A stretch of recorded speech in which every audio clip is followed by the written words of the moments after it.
Hello and welcome to another episode of Fulham Chronicles. Hello, Melinda. Hi, Zara. Is it an amazing opportunity to announce everybody the great work that we've been up to? What should we start with? Well, I think we need to talk about Fulhamite, the resident yes. membership. So, Yeah, it's finally out and it's finally working, and all the residents, they've been so nosy to knowing who is on the directory and what are they getting out of all of these, beautiful things that we are doing and we are up to this year to become members. Yes. And also, what's coming next? I keep going to say this until it happens. Our 1 year anniversary. I was like, what's she talking about? Yeah. Oh, yeah. She's doing that because there are so many exciting things coming up this year. Too many. I can't keep track of it.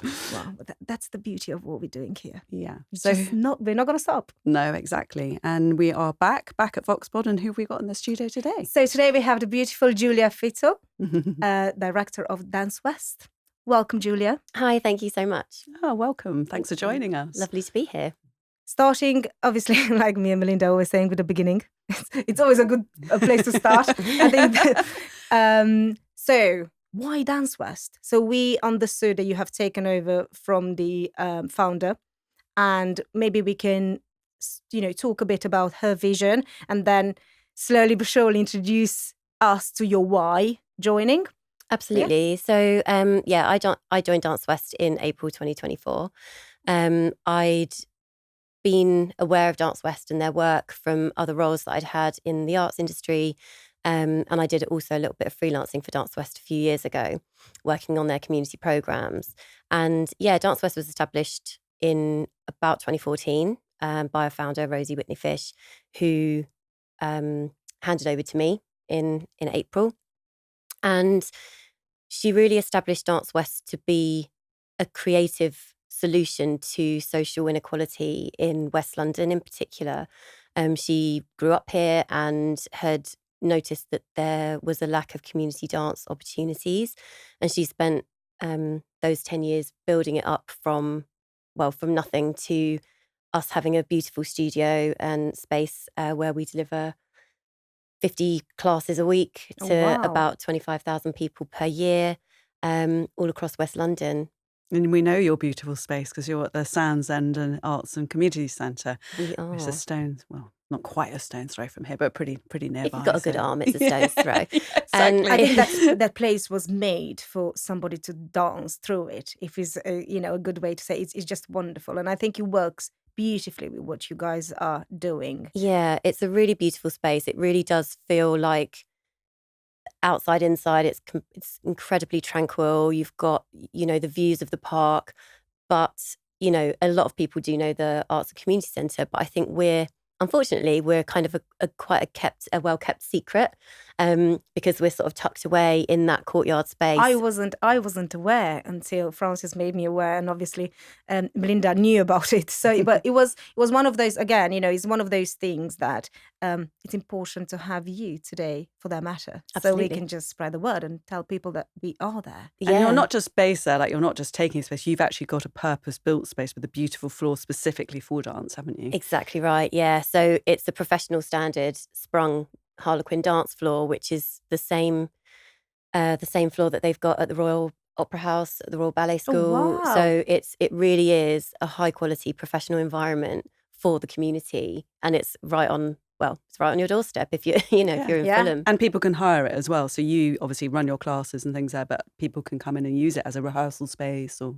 Exactly, yeah. So we moved into the space at the end of 2021.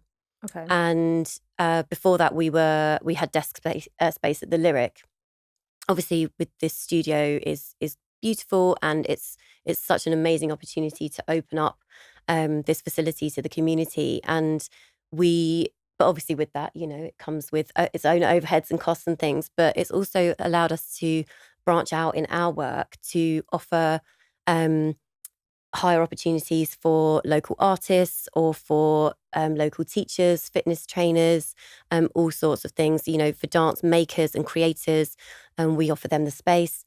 We also run birthday parties. So you can have a dance birthday party and those are really popular. I bet. Sort of in the under 10s, have a lovely bit of a boogie, and then just leave it all. You don't have to get your house trashed, or invaded by the chaos. You can leave it all up to us, and we can get that done for you. And we also do private classes, which is a really nice element. So we've had a lot of people who are getting married, and oh gosh, those wedding first dance. Exactly. I'd be terrified if I had to do one of those. I absolutely love that. It's sort of getting ready for the wedding and that, and then it dawns on you that everybody's going to watch us dance, and for some people that does strike panic.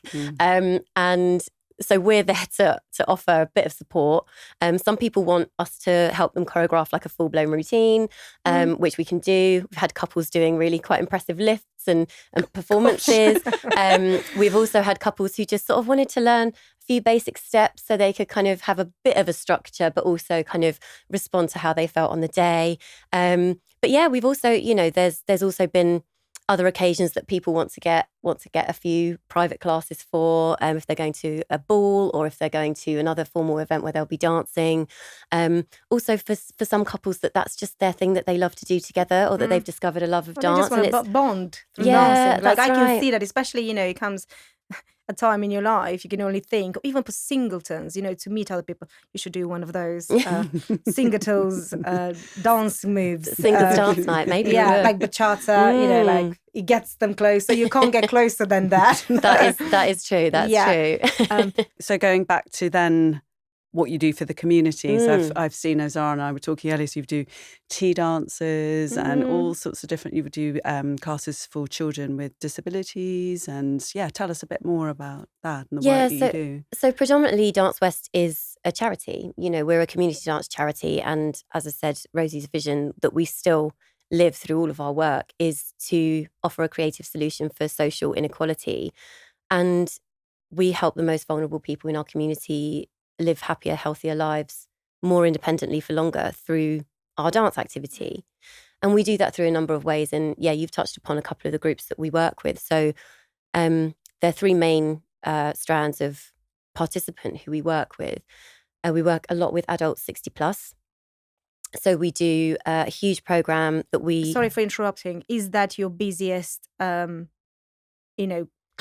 I would say per se. That's the highest proportion of our participants. That's brilliant. But it's I think it's probably close with children and young people. But that's brilliant to see that they. It's quite I find that quite surprising. Me too. Yeah, me too. Okay. Yeah, it's brilliant and surprising at the same time.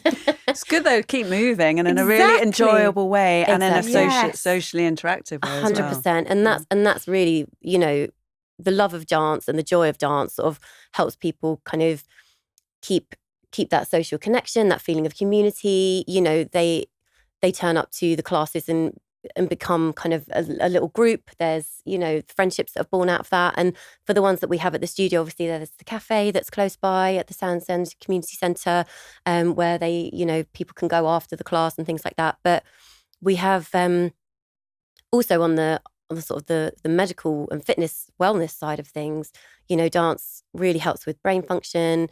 It really helps with balance and hip, breaking a hip can be really dangerous. Confidence, exactly.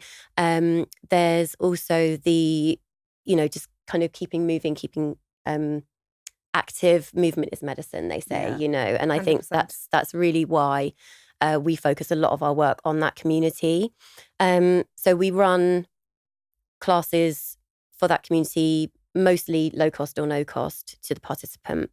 And we've got a program of activity that happens in our studio space where we do keep fit dance, we do ballroom and Latin, we do some seated yoga, and that's all free for the participant. We've also got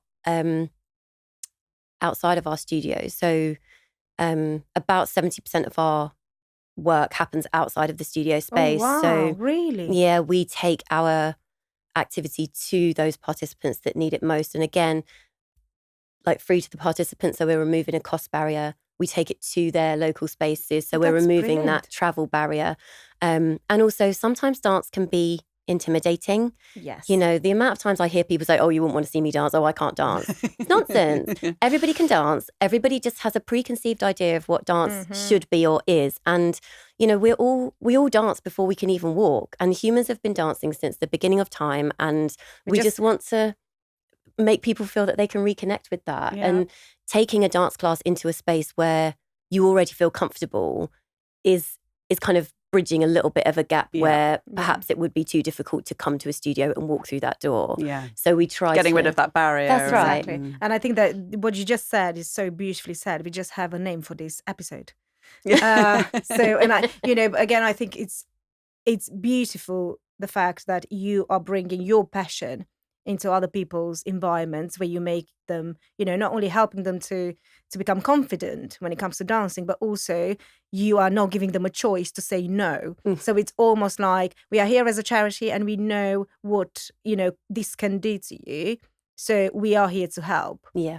Like out in the community, we do work in all kinds of spaces. So we work with schools, we work in libraries, we work in care homes, in sheltered accommodation, we work in community spaces with housing associations, with day centres, and so we work with the community to, like I said, to kind of dot that work around so that there's probably something DanceWest happening for your local community on your doorstep. So as part of our older adults programme, Adult 60 Plus programme, we have dance for dementia classes as well. So dance is a really strong area of it's expression, isn't Yeah, it? So exactly. It's like finding yourself again. Yeah. You know, when you close, you know the saying, dance like nobody's watching. So I think for people with dementia, there will be that ease every second of their minute, because they forget who they are 5 minutes before they are. Well, that's right. And it's being in the moment. And again, it's sort of, it activates a different part of the brain. Yeah. And we have, we've got classes in Hammersmith and in Brent and in Westminster at the moment. And we've actually just been awarded funding to deliver a new class in Wandsworth as well. So it really does stimulate that. It's also music. They say music with dementia, memories and 100%. Things coming back. So we always use recorded music. We never have a live musician because we want those familiar songs. We want to be able to respond to the group. It's not like a led dance class. No teacher's like, okay, from the top, 5, 6, 7, 8. It's not that vibe at all. It's more exploratory. Step will change. Exactly. Remember from last week. It's all kind of exploratory and creative and use of props. And also we have space for carers and loved ones to be part of that session too. Oh, wow. And we support carers and loved ones in two ways with those classes, really, because they can either be part of it and then it's kind of creating a positive memories with that loved one, because caring responsibilities can be but also it's doing something different. Difficult. It's rather than doing practical stuff Exactly. or kind of, basic needs. It's actually doing something that's joyful. That's right. And something that you can have a conversational experience That's together. right. And being present in the moment and bringing that joy. And alternatively, there's a space where you can sit and take some respite with some other carers and loved ones who are going through the same situation as you and who you can connect with and feel that network of support. So it's a really important program that we deliver. That is brilliant. And, it does show that dance and anything creative brings people together. 100%. And, at a certain age, I think that's the beauty of life, when you're starting losing your loving and, your brain function. Yes, Yeah. exactly. And your world's getting smaller as That's well. right. Yeah. And so No, I'm here for it. No, I think is a beautiful place. It's a beautiful thing that you guys are doing in a beautiful place. That we love to call our community centre. Yeah. So if I would like to be a part of it in any shape or form, what would it be in for me? Well, so we do have classes. We have mainstream classes. So we've got a program of morning wellness classes for adults.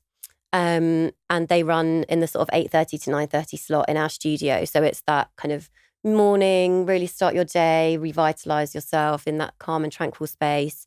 We've got yoga, Pilates, bar fitness. And actually, by the time this airs, we will also have a new class on a Friday, which is like a dance keep fit kind of a bit more energetic on a Friday morning to kind of like dance you into the weekend. We also have classes for children in the after school slot. So it's like the afternoon clubs. Yeah, so burn off some energy when they come out of school. Absolutely. We've got a range of classes Tuesday, Wednesday, Thursday for that, for those participants. We've got musical theatre dance. So it's kind of dancing and bopping around to show tunes and Disney songs, which that's amazing. I know, it's like acting super cute. And dancing. Exactly, it's lovely. We also have gymnastics and dance class as well, which is really popular. And we've got a specific class for students at Marie Doliac School as well. So we do that on the Wednesday afternoon because they have an early finish on that day. So we've got a class there, which is a creative dance class. We've also got a baby sensory and play class that happens on a Wednesday morning. My goodness me! I know, so much going on. So much. But it's beautiful that there's so much going on, because that means that it's one of those places that keep on giving, and you can be so creative with it, because dancing is beautiful in any shape or form that you're looking at. Everybody always walks out of the studio with a smile on their face, and it's like I said, we're the best kept secret in Fulham. It's real, which we're trying to stop. But we have we've got those classes, and those are paid for classes, but obviously we're not for profit, and all the income that we get does help us to cover our overheads and subsidise all of that charitable activity that we do. That. So let's go a bit into the actual business parts of what DanceWest is all about. So obviously we know it's a charity, we know that factor, but talk us through how can we help as community to come and pay for the classes? Which classes are the paid for classes that obviously will help keep on going, the ones that are not paid for? Yeah, exactly. So we do get a lot of support from trusts and foundations and the local authority, but funding in the arts is a very challenging landscape at the moment, more so than ever. And so we're looking to broaden and really diversify our income. So we're open to corporate partnerships and sponsorships. We're open to individual giving as well. And also, obviously, our paid program does help to subsidise that. So as we kind of mentioned, the birthday parties, hires, private classes, and also the adult morning classes and the children's classes that we do in our studio all help us to carry on all of that really meaningful activity and take that to the vulnerable community that needs it the most. So on our website, there's information about our classes that happen in our studio. We've also got a branch of children's classes that happen at the Lyric Hammersmith, one of our partners. And you can find out about how to connect with us through the website or through our social media on Instagram and Facebook. We've also got a really exciting fundraising campaign coming up in March. So we've been invited to be part of the Big Give Arts for Impact Award. Oh wow! Congratulations! Thank you. Yeah, it's really exciting. It's exciting, and I think it's a big step in more people knowing about the brilliant work that you're doing. Yeah, we're really trying to get the word out there, and the Big Give. Some people might be familiar with their Christmas campaign. It's their flagship campaign, where at Christmas they do the same kind of thing. This campaign that we're invited to be part of is specifically for arts organisations, and the real selling point of this campaign is that your donation is doubled. So wow. If someone gives, it's like doubled or matched. Yeah, it's matched, exactly. Wonderful, so okay. if you give us £10, the Big Give match it, we get 20, and we're trying to raise £2,000 to get matched. So we would have £4,000 to help us continue our move to health activity for our adults 60 plus in our studio space. So continuing those 3 classes a week that we're doing for that community. So we're trying to raise that £4,000 to keep our move to health keep classes the program going running, basically, at our studio. So those 3 classes, and potentially put on another class as well for that community to kind of, again, keep that community feel, keep that keep them social, keep those social connections going, and the fitness and activity as well. So we're really grateful to be part of that campaign. Thank you so much for sharing that with us. I think it's very humble that you're looking for £2,000, but if we can help in any other way to, double or triple that amount, which I think it will be beautifully. When are the exact dates that we are looking at to be able to match whatever? Yeah, so the way that this campaign works is that the Big Give have offered us a match up to £2,000. So if we raise more than that, it wouldn't, anything over that wouldn't be doubled at this point. But people can still obviously give money and donate to our cause if they wish.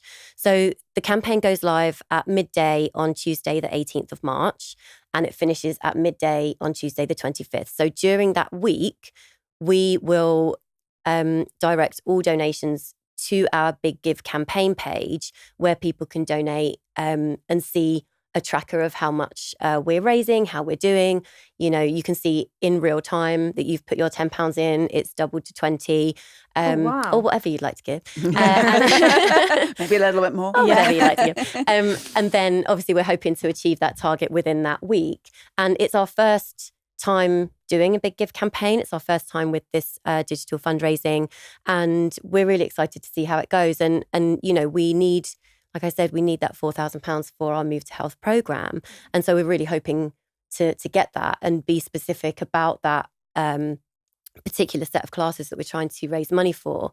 However, we're hoping that through this campaign, because a lot of people will be aware of the Big Give and might just be aware of the hashtag and then happen upon us, whether they're local or a little bit further away, and really the cause will resonate with them, and then they might just really raising awareness, more awareness of Dance and also West. it's called DanceWest. It's not called Dance Fulham. So which is it's beautiful to have your home in Fulham, and we're loving it. But also, I think West London can afford, each and one of the boroughs, whatever it can be, hopefully more than £10, as we have manifested it here today. Indeed. But as you know, Fulham Social Hub has, come to life from our love of giving back to the community. So I think you really resonate, and everything that you said, it just tickles mine and Melinda's heart, because we are giving 10% of our memberships back into the community.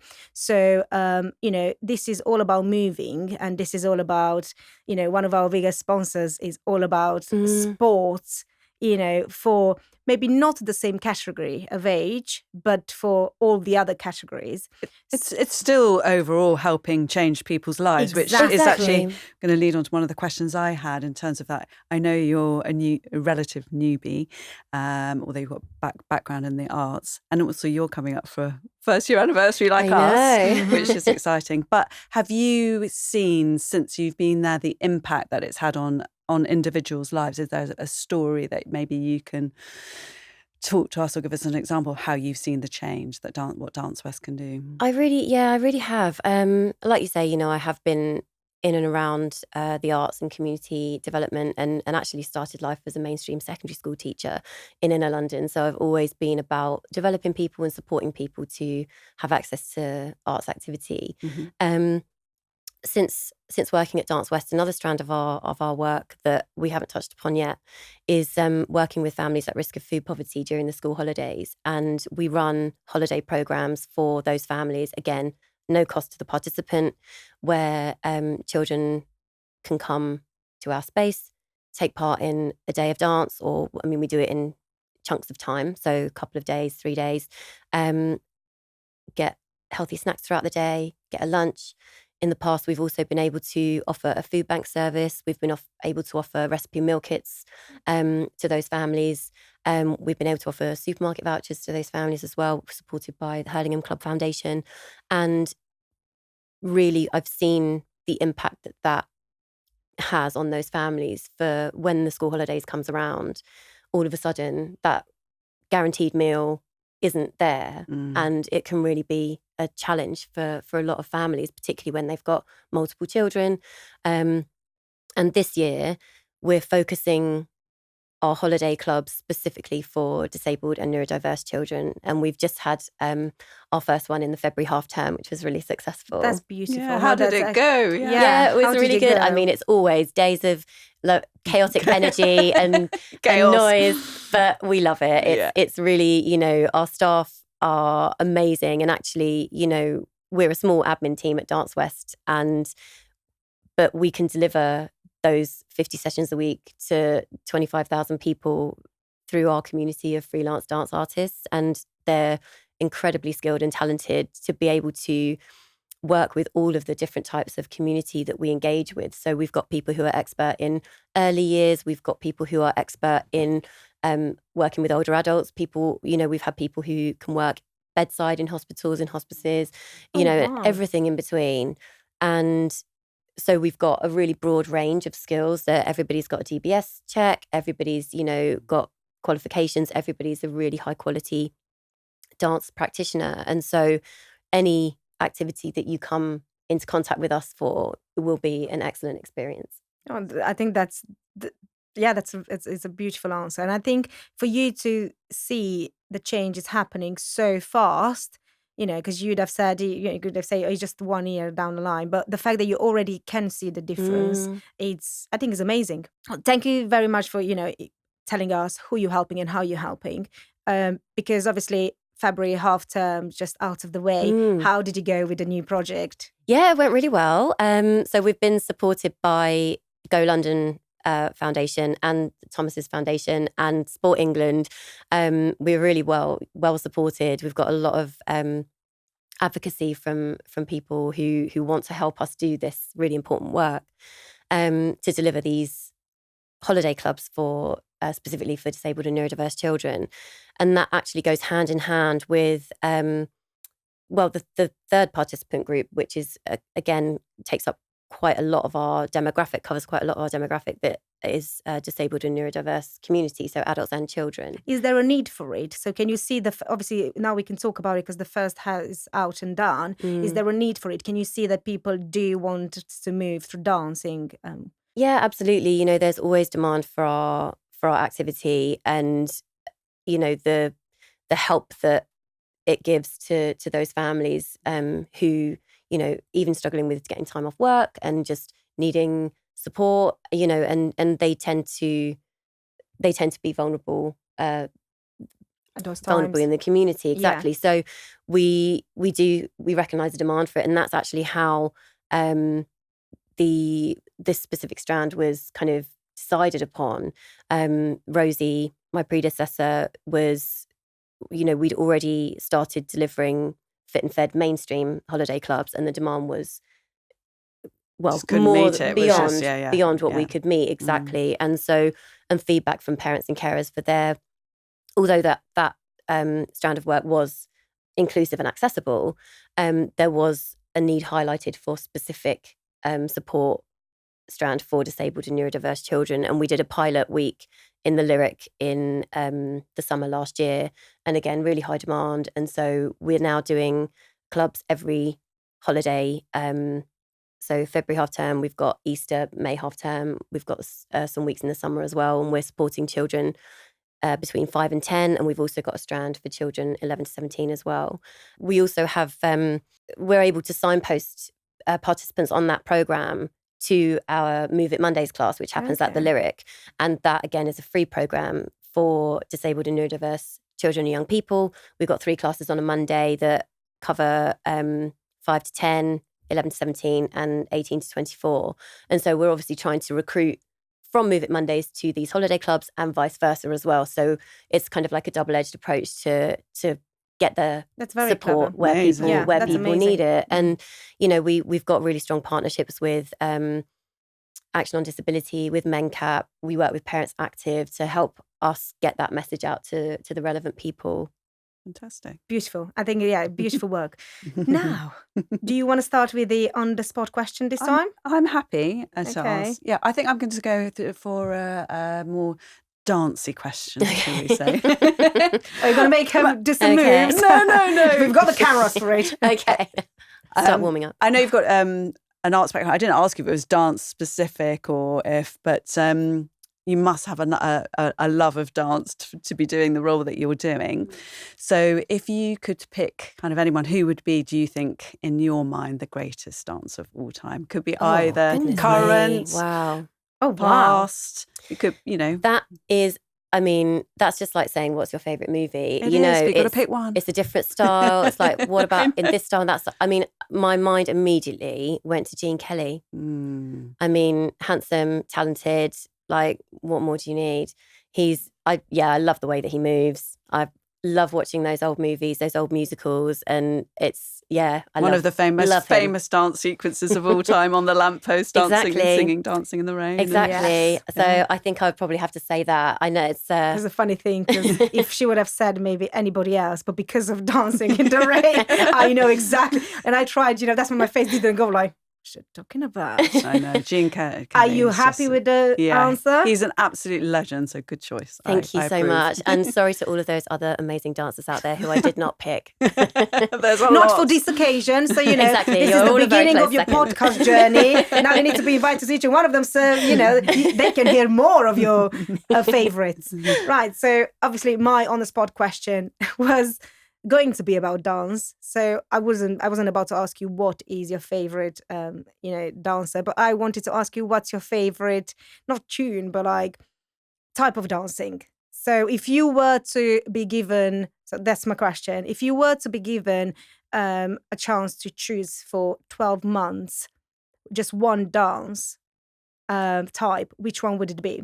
That brings, obviously it needs to match with the cause, still brings people together. It's not difficult. So if you're telling me, bachata or I think it's contemporary for me. Okay. And I don't know why I knew. And I think what I love about contemporary dance is that it's not coded. So what I mean by that is that would you please explain for anybody and everybody that watches what is contemporary dance? So contemporary dance is it's quite hard to I don't have like a. But that's the good thing about contemporary dance. I don't have a snappy one word, a one sentence answer. But it's a free version. It's very sort of emotionally expressive, and it's sort of it's different to ballet in that when I say it's not coded, I mean that you can interpret. Well, there's some, but you can interpret. With ballet, it. You've got to have this step, that step. You've got to have a foundation. Exactly. So with contemporary, it's a lot more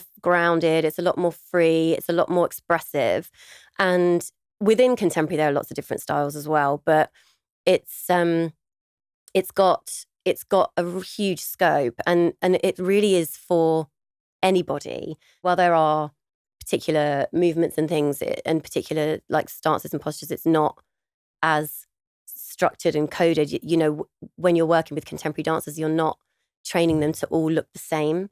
You want to kind of bring out that individuality, and that's what I really love about it. Oh, it's amazing, and it's brilliant for everything that you're doing. People don't need much but themselves to be there present. Exactly. Be present in any shape or form. Exactly. But other styles do invite that, of course. And we do a lot of different styles at DanceWest. Yeah, but it doesn't matter any other style. But the one that it was your favorite, because that was the question. It is. But yeah, so we do offer sort of a contemporary style, and actually going back to our older adults offer, we have an older adults company, and we do have a youth company as well that meets at the Lyric Theatre weekly. But we have an older adults company who have been going since I think the beginning of DanceWest, and they're called Bolder Not Older.